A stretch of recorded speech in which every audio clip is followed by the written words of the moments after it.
Have you ever read A Christmas Carol by Charles Dickens? I don't mean have you seen one of the many movies that's been made from it, or the Muppet version, or the Mickey version, although that tiny, crippled little Mickey Mouse as Tiny Tim is pretty heartbreaking.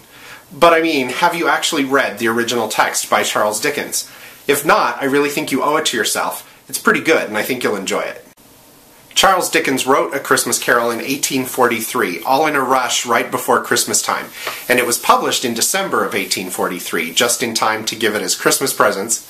Christmas in England at this time, and especially in London, was going through kind of a reboot. Prior to this, it had been a fairly somber affair, but in the 1840s in London, people were feeling like Christmas needed to be more celebratory, maybe more of a secular as well as a sacred holiday, and Christmas trees had just been invented. People started sending the first Christmas cards ever, and Christmas carols were seeing a whole sort of rebirth and rejuvenation. So A Christmas Carol by Charles Dickens came out at the perfect time to tap into and capitalize on this new wave of Christmas frenzy. A Christmas Carol is pretty short compared to most of the novels that Charles Dickens wrote, and he uses this standard five-part structure that's pretty familiar probably to all of you. You may have felt like you've been tortured by this five-part structure in school when you've been asked to write 5-paragraph essays.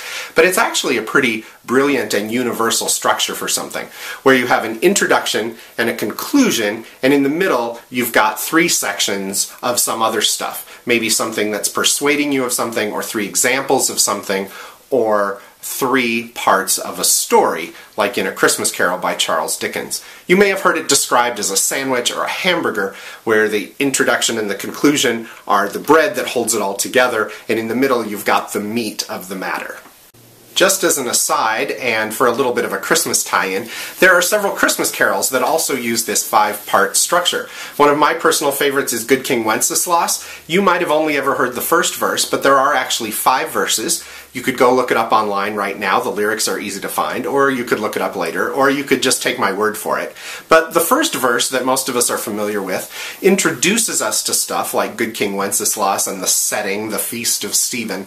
The last verse kind of wraps everything up with a nice little moral for Christmas time. And the middle 3 verses tell the story of the carol.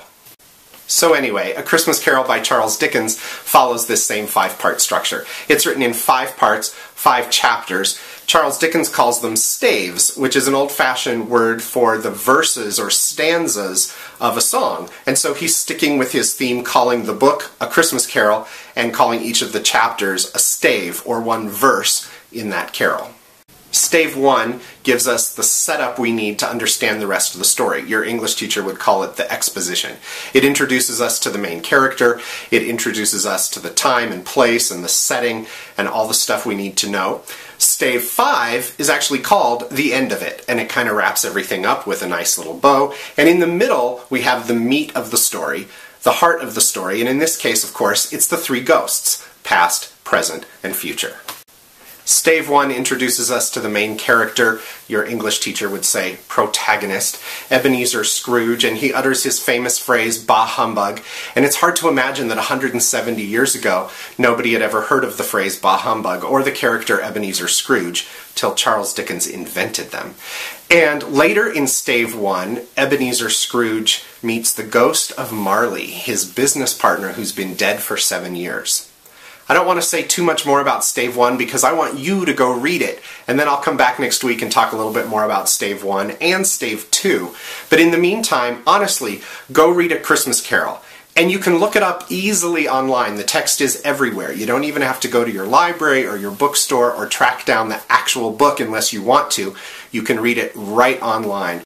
Don't be daunted by what your English teacher might call the prodigious vocabulary and complicated syntax.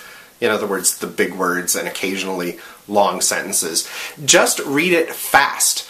That's the way it was meant to be read. It's supposed to sound very conversational and funny. I think sometimes people get bogged down in the language and miss the fact that Dickens is being very fun and tongue-in-cheek with his characters and his situations. So go read Stave 1, enjoy it, and I'll be back in a few days to talk more about Stave 1 and set you up for Stave 2. If you start now, during Thanksgiving weekend, you will have read the whole thing by Christmas and you'll be glad you did.